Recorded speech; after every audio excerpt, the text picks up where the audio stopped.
خب با عرض سلام خدمت بینندگان عزیز.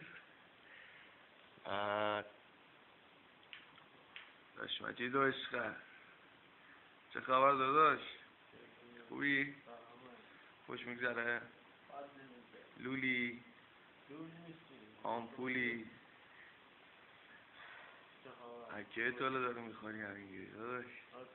ماکرم. تو خوبی؟ کجا مجایی نیست؟ جان؟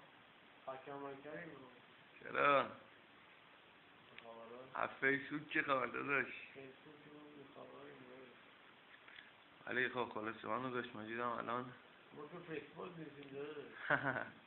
الان خب تو ایران نیستیم، داره میگیم برای بچه فیسبوک یادگاری بمونه. بیایی خورده همانم بگی از خود بگیرم از محمد بگیرم بگی یه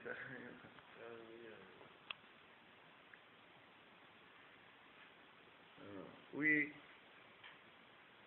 نیمازون سلام عرض میکنم به همه شما دوستان خوب، هوادار عزیزم. من نیمازون هستم. I love you PMC.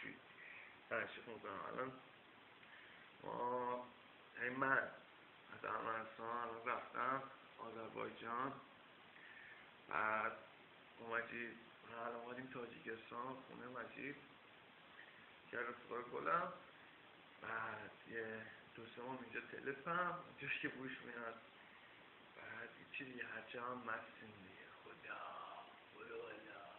قدیش کن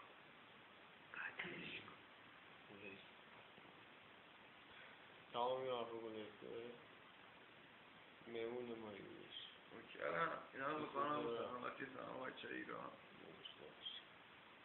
دوست داره واسه همیشه. مکرم. بای بای بای بای بای بای بای بای.